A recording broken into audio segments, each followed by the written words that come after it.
Para quem não me conhece, eu sou Letícia Catricovese, eu vou conversar hoje com o professor Gonçalo Pereira, que ele é um professor da Unicamp, ele tem muita atuação na área de pesquisa científica, na área acadêmica, e ele tem também muitas patentes publicadas. Então, hoje, nesse Talk, a gente vai falar sobre inovação, sobre propriedade intelectual, sobre como potencializar esse conhecimento na academia.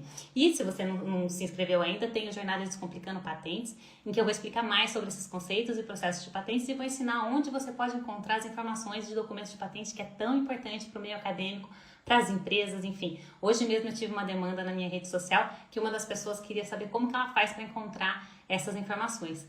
Então, o professor Gonçalo já entrou, a gente vai começar a bater papo com ele. Então, a ideia é conversar com vocês um pouco mais sobre isso. O professor Gonçalo, ele participou da minha banca de doutorado. Foi uma das pessoas que mais me motivou a pensar em fazer pesquisa aplicada, porque ele, na minha banca, não sei se você vai lembrar, Gonçalo, você está bem? Obrigada, viu, pelo seu tempo aí, eu sei que você tem uma correria danada também por aí. E aí, eu estava contando para o pessoal aqui, né? Na minha banca de doutorado, você foi a única pessoa que me fez uma pergunta assim, mas para que vai servir todo esse conhecimento? Em que você pode aplicar isso? Onde que a sociedade se beneficia disso? E eu não estava preparada para responder esse tipo de pergunta. A gente se prepara tecnicamente, escreve artigo científico. Eu viajei na época para a França, fiz uma série de coisas e não tinha parado para pensar como que eu poderia beneficiar a sociedade com aquele conhecimento. Isso me deu, assim, parece que abriu meu olho para começar a pensar mais na questão da inovação, da pesquisa aplicada.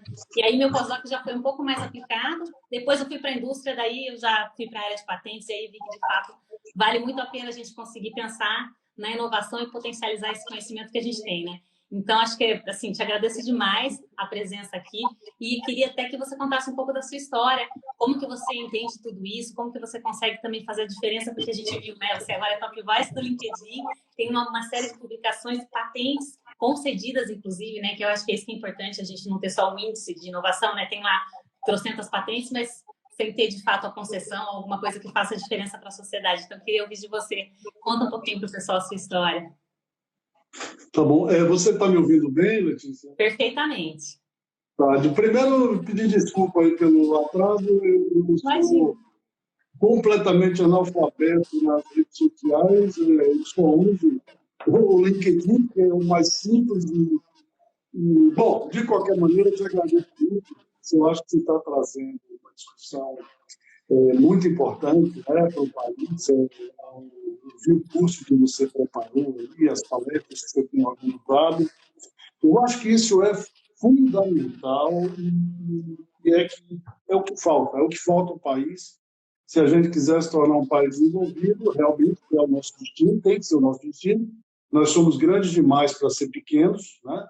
Então nós temos que pensar grande e fazer desse país uma potência.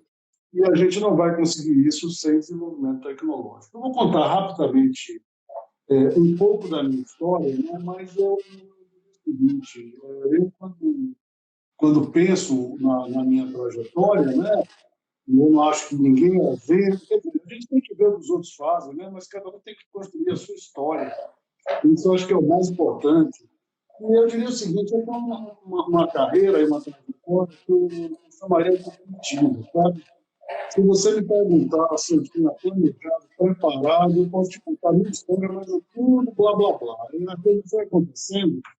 E eu acho que uma coisa que foi muito importante para mim meu pai é comerciante, né? Era comerciante. Então, eu desde menino, eu tenho uma ética até de família, né? Família de comerciante, uma ética, digamos assim, comercial.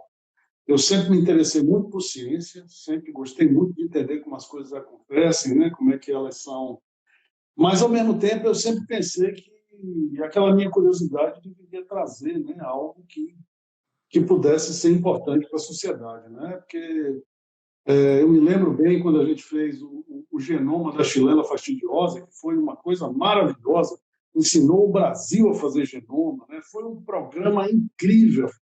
Entretanto, esse programa não foi montado realmente com um objetivo tecnológico, sabe? Era um programa realmente de treinamento. Então, eu ficava brincando com o Rafa, publicou na capa da Nature, né? Foi uma dimensão de água. Eu digo, bom, se a Laranjeira não aprender a ler, para ela ficar orgulhosa com a capa da Nature, a gente não vai ter feito muita coisa para resolver o problema. Então, eu sempre pensei e desenvolvi o laboratório da gente, sempre com aquele pensamento de iceberg, sabe? Os alunos no nosso laboratório têm absoluta liberdade para fazer o que quiserem dentro de temas, né? Mais ou menos. E eu sei perfeitamente que a pesquisa básica, né? Ela é fundamental, sem pesquisa básica, não tem pesquisa aplicada, e a pesquisa aplicada é a ponta do iceberg. Para ele flutuar, você tem que ter uma quantidade gigantesca de ciência, né? De coisa de qualidade, para fazer aquela ponta flutuar. Mas se você não pensar que alguma coisa tem que flutuar, né? Pode ser que toda pesquisa, se ela não estiver realmente integrada, ela não chegue a lugar nenhum. E aí, quando a gente faz pesquisa pensando em desenvolvimento tecnológico, e quem usa a tecnologia é a indústria, né? É o setor produtivo, não é a universidade, você precisa da proteção. Se você não tiver a proteção, você não tem quem se interesse pelo investimento. Ou fica muito mais difícil, né? Então, nesse sentido, as patentes, dentro do seu princípio, como ela originalmente foi pensada, né, é uma coisa absolutamente essencial para que o Brasil, né, para que a academia ensine a seus alunos, a seus integrantes, como é que isso é feito, e proteja o que tem que ser protegido, e, principalmente, que interaja com o setor produtivo para que aquela patente não seja simplesmente uma produção intelectual, não é uma produção intelectual, ela tem o objetivo de desenvolvimento tecnológico. Você sabe que isso até me deixa muito contente, né? Porque a gente sabe que para muitos pesquisadores a ideia é ter a capa da Nature, da Science, mas de fato, se não tiver gerado alguma coisa de valor para a sociedade, qual que vai ser, enfim, o impacto, né? Né? Tem aquele orgulho, aquela felicidade de você ter uma revista de alto impacto, mas e para a sociedade, o que você está trazendo? Acho que isso é fantástico mesmo perceber que, óbvio, é um feito muito importante para um pesquisador conseguir uma revista de alto impacto, mas se ele também não tiver gerado alguma coisa de benefício que possa realmente ser aplicado, talvez não seja tão, né, gostoso assim você perceber que você fez a diferença, né? E aí, eu estava tentando lembrar, na minha graduação, já faz um tempão, né, mas você foi um dos únicos professores, você e o Paulo Arruda, na época, que falavam sobre patente. E hoje eu noto, graças a Deus, que isso tem melhorado. As universidades têm falado mais sobre patentes, os alunos têm tido mais contato, mas ainda assim eu não vejo tantas universidades, principalmente porque o Brasil é um país continental, né? Assim, a gente tem alguns NITs, alguns núcleos de inovação tecnológica que eles já têm alguma coisa encaminhada, mas a gente sabe que tem muito ainda por fazer, né? E como que você vê, assim, como que a gente conseguiria trazer isso mais para próximo, para os alunos conseguirem entender esse potencial, né, de uma pesquisa, essa questão toda de fazer alguma coisa com mais propósito, né? Pensar numa pesquisa científica, mas que ela pudesse ser aplicada, fazer uma busca de anterioridade antes de começar uma pesquisa para saber se de fato aquilo vai ser relevante ou vai ser mais do mesmo, alguma coisa que alguém já tenha feito, enfim. Como é que você acha que a gente pode pensar em potencializar isso dentro da academia? O que você acha que seria interessante a gente pensar em termos de ação mesmo, né? De colocar isso na prática? Uhum. Deixa eu comentar uma coisa antes. Ó, eu tenho memória muito ruim, sabe? Como eu tenho memória muito ruim, eu sempre acabo tentando ir para os fundamentos das coisas, sabe? Para que eu acabe. Eu não consigo ver os muitos ramos, mas como é uma raiz só, eu vou tendo sempre na raiz. Né? Vamos lá. A gente tem um problema no Brasil, que é um problema de natureza cultural, né, que veio da nossa economia. Né? Nós vivemos com 350 anos de escravidão, sem uma ética de trabalho assim, clara, e uma industrialização extremamente tardia e uma universidade tão tardia. A primeira universidade real brasileira foi a USP, né? Mas até a década de 60, 70, os professores só recebiam para dar aula. Né? Quer dizer, mesmo a nossa universidade era uma repetidora.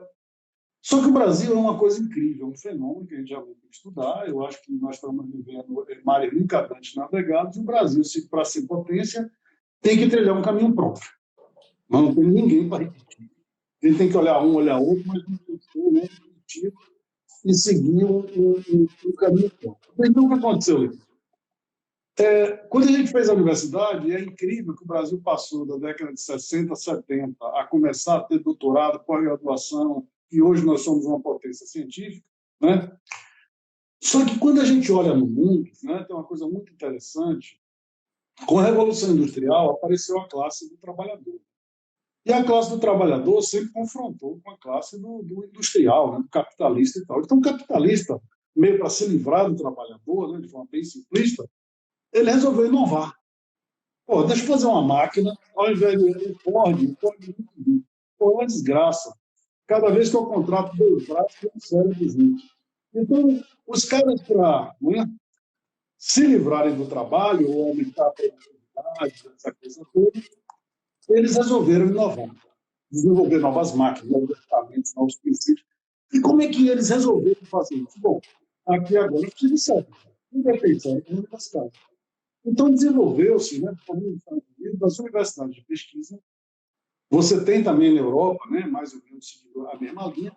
E essas universidades de pesquisa, justamente por serem universidades nesse sistema de que você tem ciência de alto ponto, às vezes o cara parece que está fazendo 7 ilusões, mas na realidade ele está na base do iceberg para fazer a ponta flutuar. Bom, para essas pesquisas e para essas universidades se estabelecendo como universidade de pesquisa, você sabe que pesquisa gasta muito dinheiro, as empresas estavam ali conectadas e interessadas.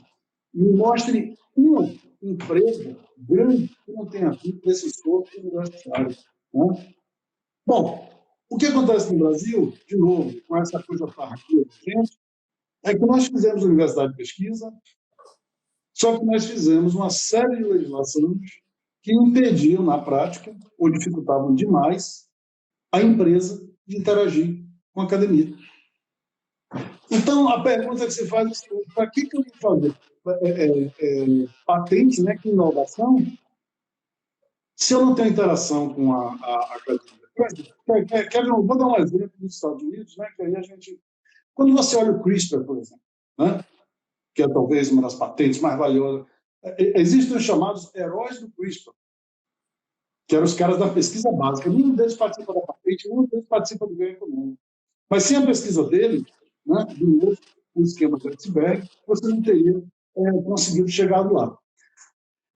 Então, para responder agora a sua pergunta, mais objetivamente, depois de todo esse apanhado, o primeiro passo é conseguir fazer com que as empresas se conectem com a academia, e, para isso, nós temos que modificar uma série de regras. A gente tem agora aí a lei de inovação, né, que está sendo aplicada vagarosamente.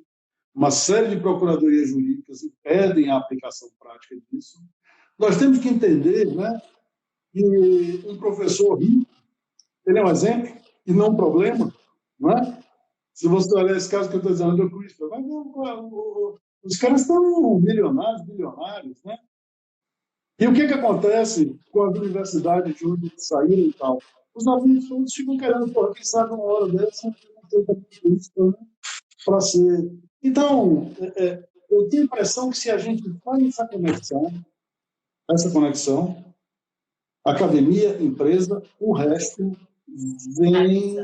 Porque uma coisa que você comentou, para mim sempre foi claro, sabe? Como eu disse, meu pai é comerciante, eu, quando fui para a Alemanha fazer doutorado, sabe, meu orientador, quando eu cheguei no laboratório, eu descobri que vários dos meus colegas de doutorado, na realidade, trabalhavam com a empresa de meu orientador. Pô, eu fiquei revoltado. E como é que pode? Universidade pública, cara, trabalhando. Mas aí eu diminui um pouco a minha arrogância, né, e parei a pensar, mas peraí, mas aqui a gente está num país desenvolvido. O país que não está desenvolvido é o meu. Será que, na realidade, essa ética, né, que eu estou, que pô, não pode, não está errado? E ela está errada. Então, se a gente conseguir fazer essa conexão da empresa com a universidade, as patentes começam a ter sentido. Porque hoje, quando a gente olha em calma, Letícia, a gente vai ver que os maiores produtores de patentes no Brasil são as universidades. Isso é uma deformação. Porque não era para estar na universidade, era para ser Para ser licenciado, beleza. É para monetizar, né? É para trazer depois os royalties para a universidade. De repente tem que ter essa parceria, né? E no fundo, Gonçalo, assim, você está me falando isso, eu me lembro de vários professores com um pouco de ojeriza até essa questão de monetizar o conhecimento, né? Por ser funcionário público, existe uma cultura de que o conhecimento tem que ficar em domínio público. Você não pode patentear, você tem que só publicar. E aí acaba que a gente perde muito esse timing de inovar. Muitas vezes a patente acaba ficando com outras pessoas, como o caso que você comentou do CRISPR, mas a gente vê vários casos de brasileiros que vão em congressos, expõem uma inovação e fica no país onde ele expôs aquela inovação, muitas vezes nos Estados Unidos e tal. Ele acaba perdendo essa oportunidade, né, de ter essa monetização do conhecimento, e ele que deu a base para esse conhecimento. Então, essa cultura nossa precisa mudar mesmo, precisa desmistificar um pouco essa questão, né? E a gente sabe que ainda tem muita gente, né, da old school, da escola antiga, que ainda pensa que é um pecado, inclusive, você ganhar dinheiro com a sua pesquisa. Afinal de contas, você é um funcionário público.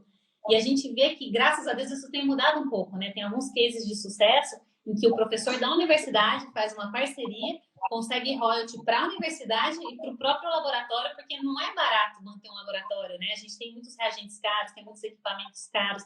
Então, se você conseguir royalty de pesquisa de patente que você licenciou, você vai conseguir, inclusive, melhorar todo esse ciclo virtuoso da inovação para conseguir investir em mais inovação e a sociedade se beneficiar com isso, né? Então, é uma coisa que a gente vê que ainda é muito pouco disseminado nas universidades, né? No meio acadêmico ainda tem muita dificuldade, parece que existe uma certa restrição, né? E eu fiquei muito feliz quando eu vi a sua publicação no LinkedIn falando, olha, gente, eu publiquei um artigo e fiz a patente foi concedida. Quer dizer, dá para fazer as duas coisas, dá para você conseguir conciliar isso. Óbvio que tem que depositar a patente antes para você não perder a sua novidade, mas você consegue fazer as duas coisas bem feito, né? Fazer um trabalho de excelência e mostrar para o mundo que a gente também é capaz de fazer inovação. Eu acho que isso, assim, me deixou encantada, inclusive. Aí que eu lembrei, por isso que até te convidei para vir aqui para falar isso, porque eu ainda sinto essa resistência, né? Eu sou pesquisadora voluntária na Unicamp, eu dou algumas aulas e percebo que existe um pouco essa questão, né, de pensar um pouco na inovação, aquela inovação aberta, que também não vejo nada de errado com isso, contanto que seja uma parte até da inovação. Depois disso, você pensar em monetizar e pensar em conseguir fazer, como você fala, assim, né? Essa coisa virar um propósito, ter um benefício para a sociedade e até mesmo para o próprio laboratório, para o pesquisador, inclusive, né? E eu vejo que isso ainda é um assunto meio delicado, né? No meio acadêmico, eu não sei como é que é para você, o que você percebe aí entre os pares, qual que é a sua percepção geral, assim? Já mudou esse conceito ou ainda existe ainda uma certa resistência com relação a isso? Letícia, eu diria que mudou tremendamente, sabe? Eu não vou dizer ainda que já naturalizamos totalmente, embora a Unicamp, eu diria que está na ponta no país, né? Nessa iniciativa, você vê o número de empresas filhas que saíram da Unicamp, eu vejo o número de empresas filhas que estão saindo do meu laboratório, quer dizer, eu acho maravilhoso esse processo que está acontecendo, mas vamos lá. Eu vejo assim, né? Primeiro, olhando as consequências. Quando a gente chegou aí nessa crise, né? Crise do Covid, crise disso, crise daquilo, a Alemanha, pouco tempo depois, anunciou que ela estaria aumentando o percentual do PIB na pesquisa. Aí você para e pensa, eu vou fazer o mesmo no Brasil. Mas quando você olha assim, sem paixão, você vê que, na realidade, a Alemanha está fazendo aquilo para aumentar a quantidade de pesquisa que gere inovação, que tire a economia dela de uma situação difícil. Né? Então, por que a academia na Alemanha ela está bem? Basicamente porque ela é protegida pelo setor produtivo. Vai mexer numa grande universidade. Vai mexer numa grande universidade. Quer dizer, o setor produtivo ele não permite, né, que o governo mexa como mexe no Brasil. Quer dizer, no Brasil, eu me lembro bem quando apareceu o governo Temer, que apareceu o teto de gastos. Sabe qual foi o setor onde mais se cortou?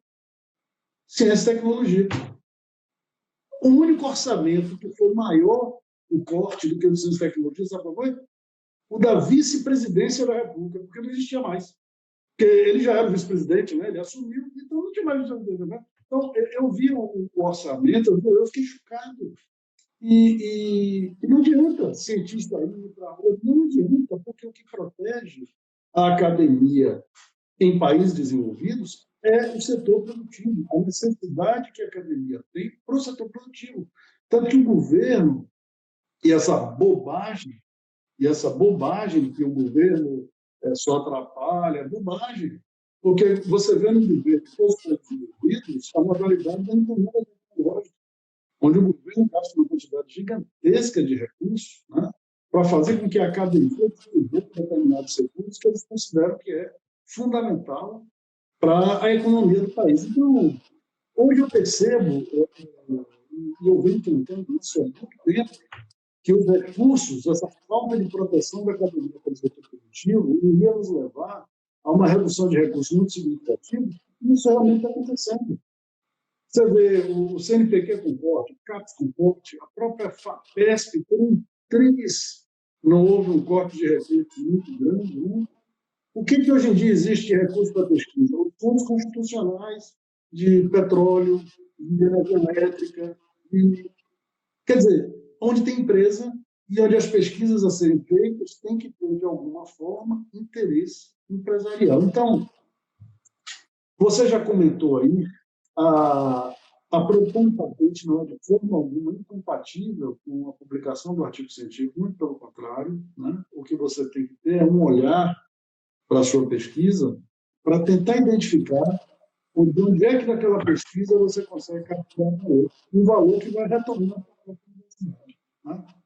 Então, eu diria que hoje a nossa comunidade, a comunidade científica, ela está muito mais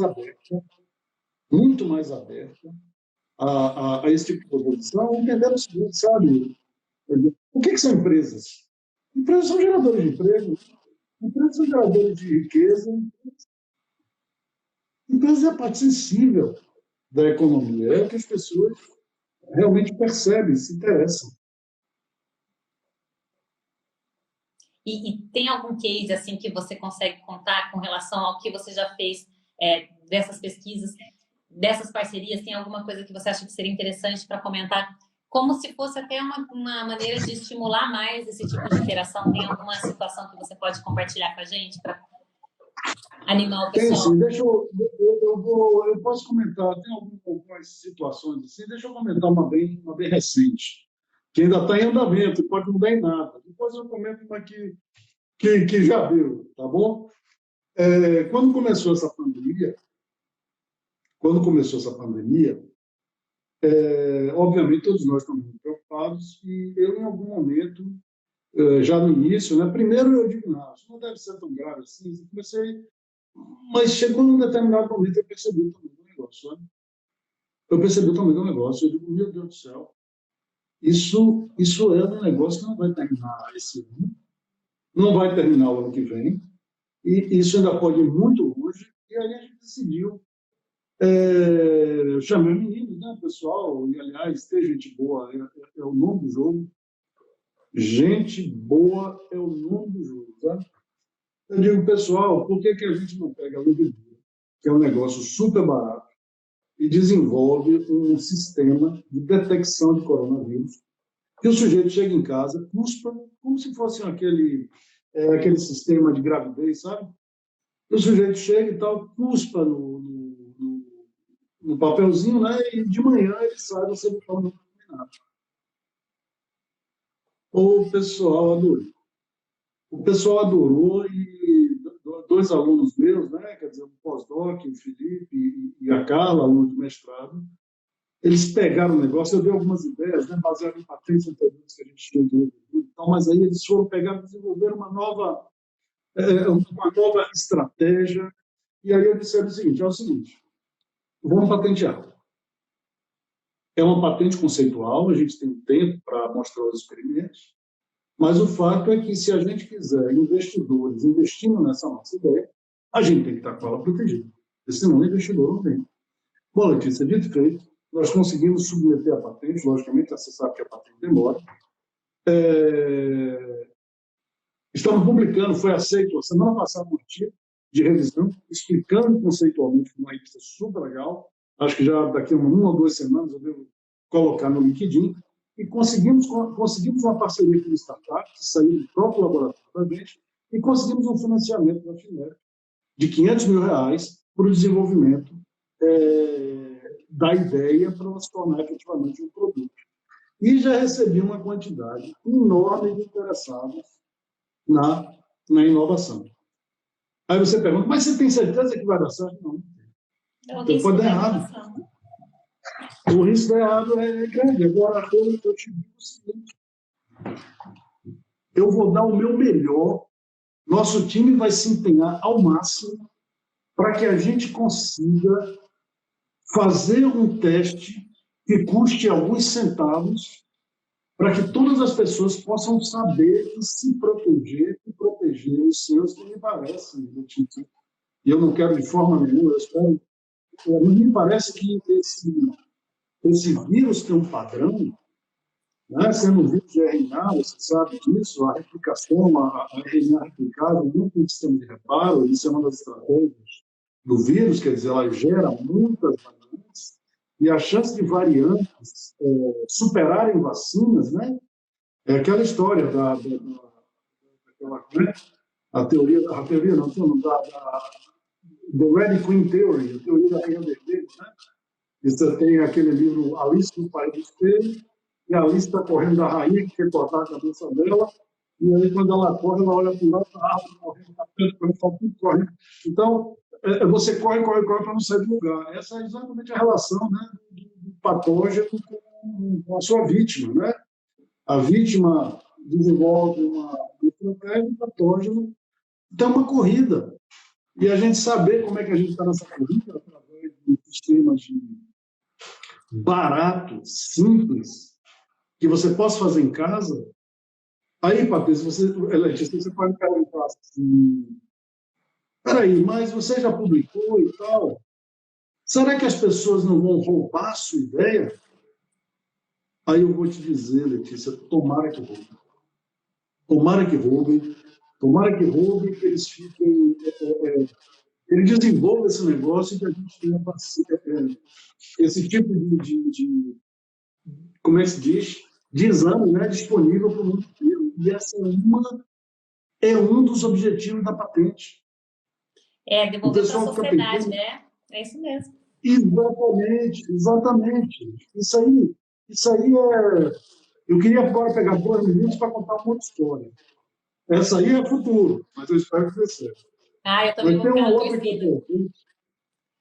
Hoje o teste custa em termos de 300, 400 reais um teste para fazer o diagnóstico, demora uns 2, 3 dias e a população brasileira não consegue ter acesso, é um custo muito alto, né, Gonçalo? Então, se você tiver um teste com um custo mais barato que a própria pessoa possa fazer, é fantástico, seria, nossa, incrível, vou ficar na torcida aqui. E aí a patente que vocês depositaram, se vocês quiserem licenciar, ganhar royalties com isso, ok. Também, se quiserem deixar de domínio público, também é uma decisão estratégica de vocês, mas o que eu acho importante é isso, vocês já depositaram, depois o que tiver que vir, o que for acontecer, aí vocês decidem no futuro, se tiver uma empresa que consiga bancar isso e você consiga receber royalties para poder investir em novos testes para as novas variantes, porque provavelmente vão surgir aí outras variantes. Enfim, eu acho que é fantástico isso, assim, estou encantada, mas pode continuar, desculpa te interromper, pode continuar. Não, por favor, você sabe, né? Baiano, quando começa a falar, não vai me interrompendo, vai falando. Não, suas aulas eram melhores, era engraçado que ninguém queria ir para a cantina do Belo, né? Não, agora é a aula do Gonçalo, vamos para a aula, não vamos matar a aula.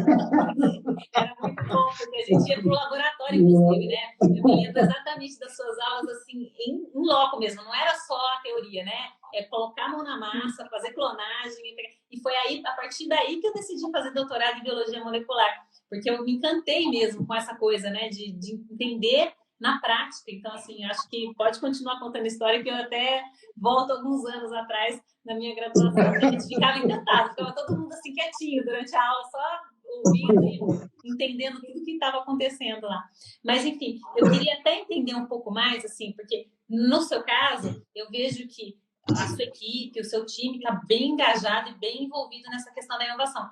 mas a gente percebe que tem ainda muita dificuldade com relação à linguagem técnica de patente, por ser um formato diferente da estrutura que a gente vê em artigo científico, a pessoa saber buscar em documentos de patente, saber ler uma patente. Como é que você enxerga isso, assim, dos alunos que você dá aula, não só do seu time, né?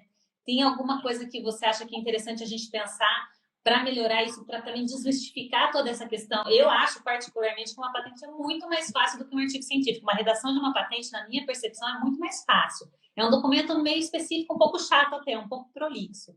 Mas quem faz artigo científico, na minha percepção, faz de olho fechado uma redação de um documento de patente. São estruturas diferentes, mas eu percebo que existe ainda um certo medo, né? Um pesquisador que está habituado com artigo científico, às vezes pega um documento de patente e fica um pouco atrapalhado, assim, um pouco perdido. O que você acha que seria interessante a gente comentar para tentar desmistificar um pouco isso, né? Porque a gente sabe que a maior parte do conhecimento científico não está divulgado em publicação científica. Mais de 50% da informação a gente vê que está em banco de dados de patente. Eles não publicam, né? Deixa só naquelas patentes. E eu acho que é um acervo muito rico e que pouca gente, sim, que a gente tem a Unicamp, como você falou, a ponta do iceberg, né? Na Unicamp a gente sabe que é comum, mas em outras universidades são poucos os pesquisadores que se lembram de buscar em bancos de dados de patente, até por não saber que tem essa possibilidade, que tem toda essa riqueza de informação, né? O que você acha que seria interessante a gente tentar melhorar ou fazer diferente para conseguir estimular um pouco esse conhecimento, essa busca, né? Letícia, eu acho que redação de patente tem que ser parte do currículo básico de qualquer curso, né, que tenha potencial de geração de tecnologia. Todos, né? Todos. Na minha opinião, exatamente como a gente tem metodologia científica para aprender a escrever um artigo científico, você tem que ser capaz de entender e produzir uma patente. Em 2000, eu visitei Israel e, na universidade, eu conheci eu esqueço agora o nome dela, mas ela era uma brasileira que estava na Universidade de Haifa, se não me engano, e ela era justamente dessa área de propriedade intelectual. Então, ela dizia o seguinte, que aqui no Brasil, naquela época, tem que ter um advogado, tem que ter isso. Quando eu falei isso para ela, ela disse, você é louco. Quem faz exatamente o que você falou, Letícia, quem faz patente é o pesquisador. É o pesquisador que faz o relatório técnico. Agora, escrever patente, não é artigo, ele tem uma arte. A patente não foi feita para ser fácil do cara repetir. A patente tem uma estratégia em torno dela. Você vê que a patente é chata, ela reflete, tudo aquilo ali tem uma lógica. A patente é, digamos assim, uma espécie, para algumas situações, né, uma arma com a qual você vai se defender ou defender as suas ideias, né? Ou defender as suas ideias. Então, eu acho que tinha que ter esse trabalho que você está fazendo é fantástico. Eu entrei no seu Instagram aqui, né? Vi o curso que você está dando, é fantástico, isso tem que ser feito mesmo. De novo, isso tem que ter como dentro do programa, do currículo de todas essas graduações. Entretanto, uma coisa também é muito importante. Por exemplo, curso como biologia, eu tinha todos esses relacionados a que você tem uma coisa experimental de conhecimento. Eu hoje em dia tenho o sentimento de que todos os alunos têm que ter um projeto de iniciação científica, porque se você não tem projeto, você aprendeu um monte de coisa. Quantas vezes você e seus colegas perguntam, para que eu estou aprendendo isso? Quer dizer, você não encaixa aquilo em lugar nenhum. Por outro lado, eu estou dizendo, tem que ter patente no currículo. O cara vai, se ele tiver uma iniciação científica, e ele está desenvolvendo alguma coisa, ele está escrevendo 20 anos, tem um potencial de ter uma proteção intelectual pela dura patente, ele vai aprender patente naturalmente. Né? Então, eu diria que a gente precisa urgentemente, primeiro, de aumentar a interação com as empresas, porque não tem jeito, é a partir das empresas, né, desse sensor com o mercado, que é a sociedade, que você entende quais são as necessidades. Né? o aluno ele tem que ter conhecimento patente, e esse conhecimento patente ele vai ser muito mais facilmente aprendido e aprendido culturalmente se ele tem projetos, né, em que ele siga e em que ele possa aplicar. É isso que eu faço lá no laboratório, né? É isso que eu faço lá no laboratório. Todo mundo tem, obviamente, projeto, mas os alunos sempre pensa em patente antes de feito, né? A gente tem reunião direto para a gente tentar identificar onde é que tem uma possibilidade de proteção, e eu acho que tem que ser por aí. Agora, novamente, se vai ser patente, só para ser patente, para entrar no currículo do sujeito e não vai para lugar nenhum, isso não tem valor nenhum. Isso é pior que não ter nada. E como que você começou com essa mentalidade? Foi a partir da sua família mesmo, essa questão de pensar em propósito, em fazer alguma coisa com sentido? Qual que foi a primeira vez assim que você teve um contato com patente, de falar assim, não, isso de fato foi na Alemanha? Como é que foi essa história? Assim, foi no Brasil? Teve uma... Eu acho que foi um pouco, sabe, essa coisa, de novo, né? Eu sempre adorei ciência, eu sempre adorei entender. Entender por entender mesmo, é a história do iceberg. Ao mesmo tempo, como eu disse antes, essa ética, né, de negócio, essa ética de comércio, sempre me levava à necessidade de resolver problemas, né? Eu gosto de resolver problemas. E eu acho que o conhecimento, embora possa ser, né, como eu disse, lá na base você nem consegue conectar uma coisa na outra, você nem consegue perceber, né? Quando é que o cara que fez, quando é que Einstein, quando ele pensou em, né, nos experimentos mentais, ele, um moleque de 20 e poucos anos, ele imaginou que um dia isso ia surgir de uma bomba atômica, ia desenvolver física quântica, que ia desenvolver, né, a base. Quer dizer, não, Einstein, você não vai fazer o que você está fazendo, não, porque ele vai ter aplicações práticas, besteira. O que você tem que perceber é se o que o sujeito vai fazer é bom ou ruim, tem qualidade ou não tem. E deixa lá o cara ter liberdade para ele fazer o que quiser. Sempre vai aparecer alguém, né, com essa visão de montar as peças para desenvolver alguma coisa de sentido. Então, eu já tinha isso, eu acho que eu tinha isso naturalmente, desde minha iniciação científica, foi com muita de banana, para a gente conseguir fazer bananas resistentes à cigarroca negra, tudo pesquisa. No meu mestrado, eu já fui também trabalhar com uma levedura que produzia uma enzima inulinase, né, e tal. E no doutorado, quando eu fui fazer de bolsa, né, para uma fundação alemã, eu disse aí, exatamente o que eu estou dizendo a você. Só que eu era uma radical naquela época, sabe, com 20 e poucos anos. Exatamente 2 anos, eu disse, não vou ter trabalho, mas eu preciso trabalhar, ela tem que ter uma aplicação qualquer, isso que eu quero fazer hoje. Bom, então, Letícia, eu acho que mais e mais pessoas começam a enxergar, sabe, esse grupo. O que eu fiz no meu doutorado, o que eu queria realmente entender, e quando eu estava lá, eu me sentia numa espécie de um monastério, sabe? Se você viesse falar para mim de pesquisa aplicada, eu ia ficar irritado com você.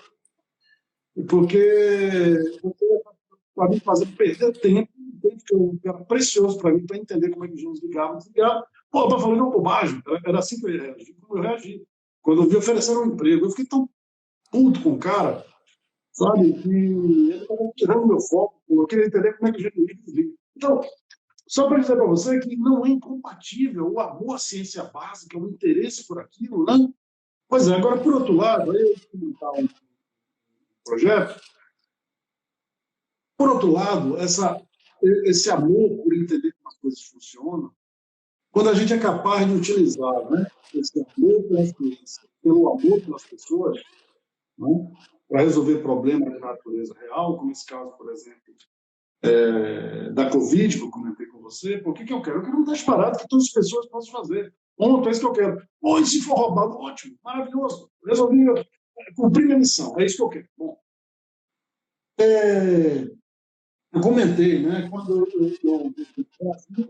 apareceu o projeto Genoma, eu, na época, tinha acabado de ganhar um jovem pesquisador da FAPESP e tal, estava super interessado em continuar a entender como é que gene liga e desliga. Bom, aí o professor Busqueiro, que na época era vice-diretor lá do IB, né? Você deve conhecer, professor Busqueiro. Ele me disse, Gonçalo, você não pode não participar desse projeto de Genoma, não. Eu não queria, sabe? Rapaz, isso aqui não é um projeto normal, isso aqui é uma revolução tecnológica. Então, é a importância de você ouvir as lideranças científicas, sabe? De você ter a... Eu vi, entramos e realmente foi revolucionário, mudou minha carreira, realmente percebo. Só que, como eu disse para você, era um projeto para a gente aprender a fazer genoma. E depois que eu aprendi, eu digo, não, mas agora tem um problema muito sério na Bahia, né? Sou baiano, tá fácil com isso, sotaque, você sai da Bahia, a Bahia não sai de você. E isso é ótimo. Tem um problema muito sério na Bahia, que é a vassoura de bucho. Vassoura de bucho do cacau. Meu primeiro estágio de iniciação científica, eu fiz com cacau, sabe? Em 34, não me engano. E, na época, o cacau, né? Que tal, essa coisa toda, mas em 89 chegou a vassoura de bucho aí e detonou a região. Então, tem um amigo, né? Que é um amigo irmão, tal, do Malta Bush, que foi Gonçalo, bem na região. Eu fui. Mas eu fiquei arrasado. Favela para todo lado, criança na rua, uma degradação, foi um favela. Eu digo, eu vou mandar bala disso aqui. Aí fizemos um projeto. Eu não sabia nem o que era, se era fungo, bactéria, não sabia nem o que era. Aí, no carnaval, eu fui recém-nascido, eu fiz um projeto, mandei para o governo da Bahia, ninguém entendeu. Mas circulou, tem que me chamar e a gente vai financiar. E a gente começou. Problema dificílimo, dificílimo. Começamos há 20 anos. Né? Pô, tem uma quantidade de pesquisa básica nisso aí, que precisa ter acompanhar, né? Os trabalhos de uma empresa. E acabamos, descobrindo um mecanismo. Sabe a história do iceberg? Descobrindo um mecanismo. Vamos bloquear esse mecanismo, bloqueamos o mecanismo. Funcionou. E aí, agora, mais recentemente, sabe o negócio de reposicionamento de droga? Mais recentemente, eu vi que a droga que a gente desenvolveu era muito parecida com uma droga que já está no mercado. Pegamos essa droga que está no mercado, fizemos teste no campo, bingo. Eu não quero ser exagerado, mas 20 anos depois eu acho que a gente resolveu o nosso recurso. Nossa. Nunca falei isso para ninguém. Nunca falei isso para ninguém. Depois dos vídeos com os resultados, né? A gente tem que ter muito cuidado, né?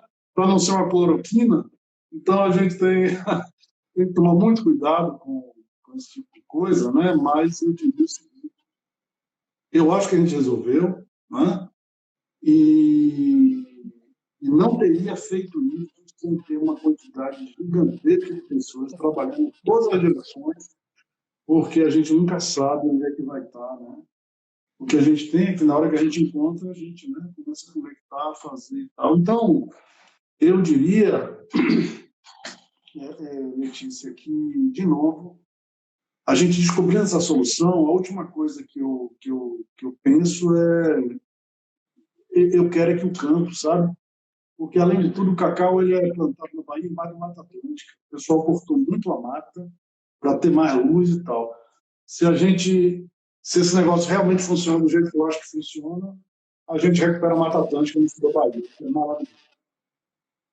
Nossa, a gente vai ficar na torcida aqui também. Então, e como é que você consegue se envolver em tantos projetos, Gonçalo? Como é que é a sua equipe hoje? Conta um pouquinho como é que você está. Porque tem muita coisa acontecendo ao mesmo tempo, né?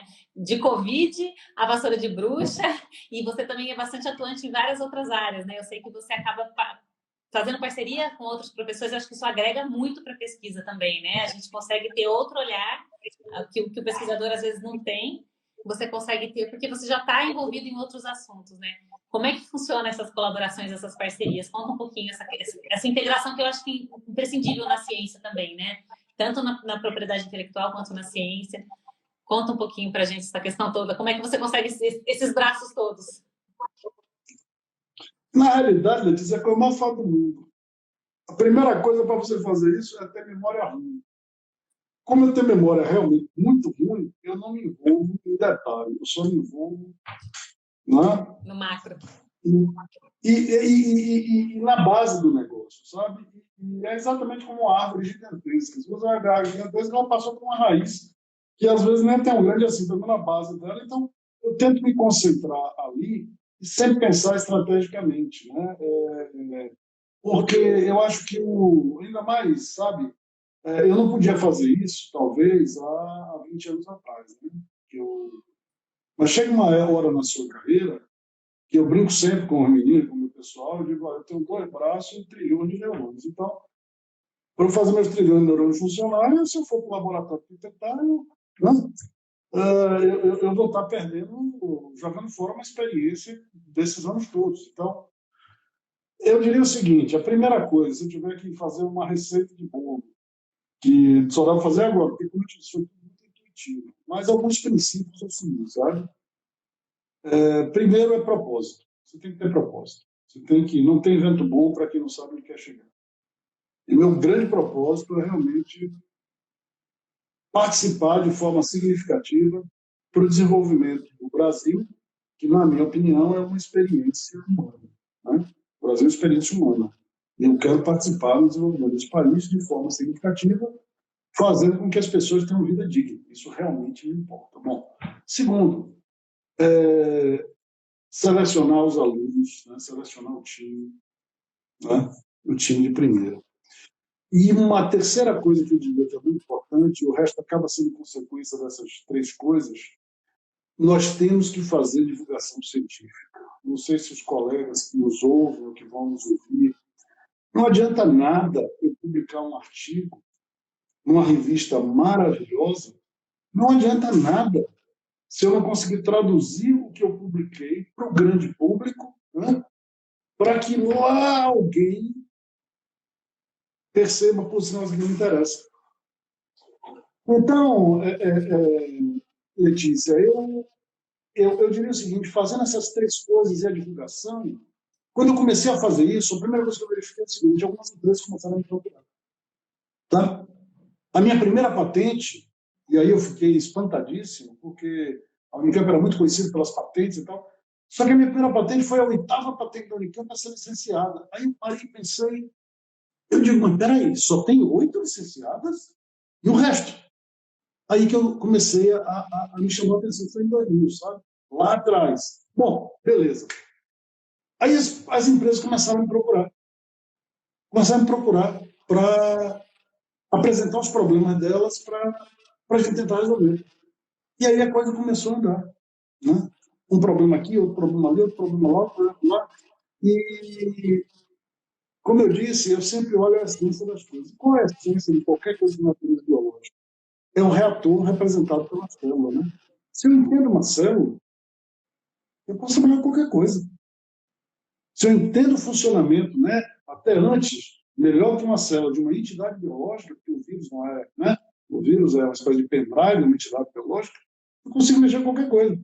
Então, lá no laboratório, você pode olhar que a gente tem trabalho com vírus, com câncer, com eucalipto, com cana, com não sei o que lá, e novamente, sempre dentro dessa lógica, botando alunos bons.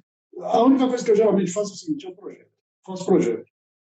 Organizo o negócio, e aí a coisa, ó, volta automaticamente. A gente fez uma empresa, acredito, em 2011, 2012. A Granville foi incrível. A Granville, eu desenhei ela num guardanapo. E aí a gente seguiu em frente. Seguiu em frente e foi para o negócio.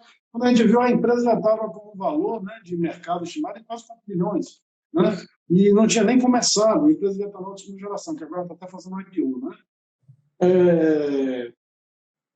E aí eu saí do laboratório, né? Eu tive que ter, sair não, eu tive que ter tempo parcial, e aí eu ficava.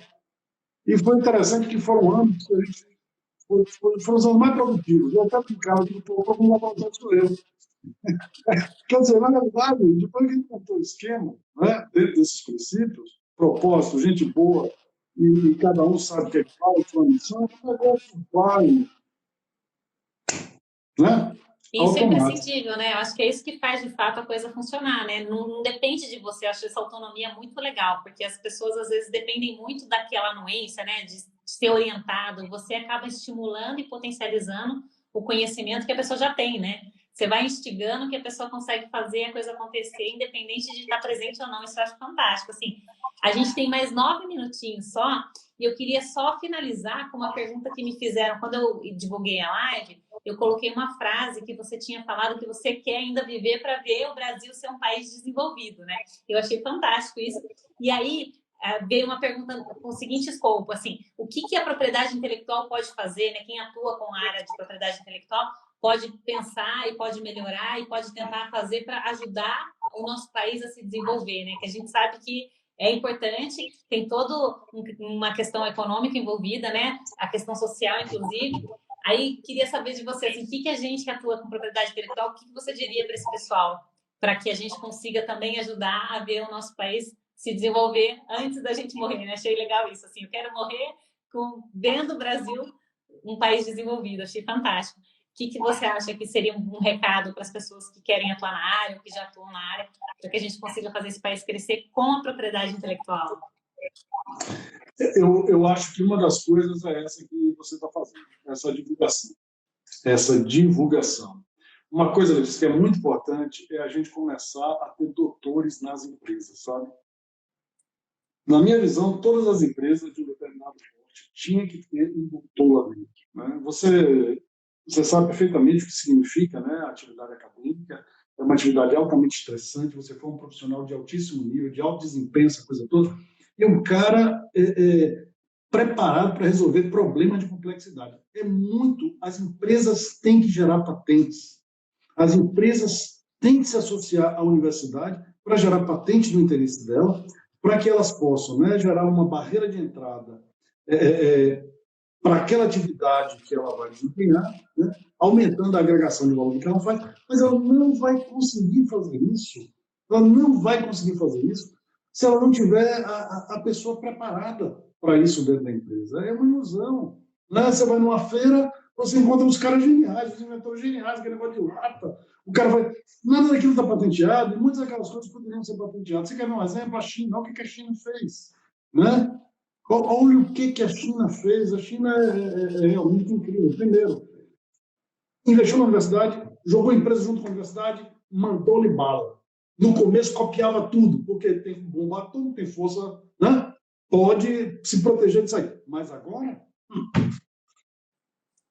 Incrível, protegendo o que desenvolve e mandando bala pelo mundo afora. A gente tem que seguir esse caminho, a gente pode fazer isso, a gente tem aí a área da bioenergia, na minha opinião, é a área de maior destaque, e a gente tem, por exemplo, né, a gente pode desenvolver células de combustível, a biocombustível, para gerar carros elétricos, que é a tendência, né, sendo movimentados a etanol, a biometano e outras tantas coisas, e isso é uma locomotiva para o setor inteiro, sabe? Mas nada disso vai ser verdade se o que a gente fizer não for protegido intelectualmente. Porque se não proteger intelectualmente, não tem investidor, né? Não tem investidor para fazer a coisa andar. Se não tiver retorno, não vai. Você sabe que eu estava lendo aquele livro Pai Rico, Pai Pobre? É um livro antigo, né? É um livro de 20 anos atrás. E lá já tem falando da propriedade intelectual como um ativo, né? E que, dentre os ativos que ele elenca, a propriedade intelectual, royalty de patente, até questão de marca e tal. E eu fico pensando, gente, aqui no Brasil a gente já está 20 anos depois e pouca gente ainda divulga isso, né? A minha perspectiva aqui de divulgar mais essas lives, todas essas informações que eu passo, é mais para democratizar esse conhecimento. E eu vou confessar, Gonçalo, eu morro de vergonha, assim, não é fácil para mim ficar me expondo em live e fazendo essas publicações. Tem sido um exercício, sabe? Comecei agora, durante a pandemia, porque eu não conseguia fazer mais treinamento na empresa, as aulas também ficaram todas virtuais, enfim, acabei me desafiando e eu tenho percebido o quanto isso tem ajudado as pessoas. Então, foi esse desafio, até fico feliz que você validou e achou que está interessante, porque eu estou começando, tenho muito ainda por aprender. Tenho vários feedbacks que eu brinco, feedbacks selvagens, né? Que eu falo muito rápido. Então, as pessoas falam, Lê, nem todo mundo acompanha seu raciocínio. Fala mais devagar, respira. Eu estou aprendendo. Então, tem muita coisa ainda para melhorar, mas eu fico contente que você tem também essa percepção, que eu acho que a gente precisa falar mais, né? Precisa divulgar mais, democratizar mais o conhecimento. Eu acho isso essencial. E, às vezes, até se despir de vaidade, né? Porque não é fácil. A gente está aqui, se a gente fica exposto, né, a uma crítica que, de repente, pode ser até cruel, né? Questionando o jeito que você fala, o jeito que você, enfim, se posiciona, né? A gente tem que, às vezes, ficar um pouco mais, né, desapegado disso em prol do conteúdo, né? Em prol do conteúdo, em prol do propósito, né? De dividir a informação, de compartilhar a informação. E é isso que eu estou tentando fazer. Então, eu te agradeço demais por esse bate-papo. A gente tem mais 4 minutinhos, eu não sei se você tem mais algum recado, alguma coisa que você gostaria de falar para a gente fechar esse bate-papo, tem mais alguma informação? Ou se alguém quiser também colocar alguma questão por aqui, pode fazer que a gente vai falando. Se não der tempo, depois a gente responde em off, se for o caso. Não, eu queria reforçar, né? Que você está no caminho certo, eu gostei de verdade, é o caminho, é esse mesmo. A minha sugestão sempre, e eu dou isso para todos os meus alunos, inclusive agora tenho falado muito na gravação, eu acho o seguinte, eu não tenho nenhuma rede social, você viu até a dificuldade que foi para eu entrar no Instagram, não sabia nem como é que era. Eu não tenho Facebook, aliás, aviso meus alunos, porra, joga essa porcaria fora, isso aí é o fim da picada. Quando surgiu, eu digo, não é possível que isso exista. Isso é um negócio suicida, porque é para todo mundo se comparar, né? E sempre ninguém fala o que é realmente verdadeiro. Sempre... Então a pessoa vai ficando deprimida, e agora a gente está vendo que isso, infelizmente, eu estava certo. É isso mesmo, eu não tenho nenhum. Entretanto, eu acho que o LinkedIn, né, ele encontrou uma medida muito interessante. Ali você tem academia, ali você tem governo, ali você tem as empresas. Muitas das coisas que têm acontecido hoje em dia têm vindo do LinkedIn. Então, eu realmente gosto muito dessa rede social. Né? E a minha sugestão para você é mantenha-se nessa rede, divulgando como você está fazendo. Eu acho que esse é um trabalho genial. Fico contente. Obrigada, viu? Obrigada a cada um de vocês que participou, obrigada a quem está aqui. Acho que o pessoal não deixou nenhuma dúvida, mas caso vocês ainda tenham alguma dúvida, pode colocar por aqui. A gente depois conversa com o professor Gonçalo, tira a dúvida que vocês têm. E amanhã tem mais live por aqui, 7 horas da noite. Eu vou falar sobre relatórios de liberdade de exploração comercial. Vou contar um pouquinho sobre isso, que para as empresas é muito importante. Para a academia nem tanto, mas para as empresas é muito importante.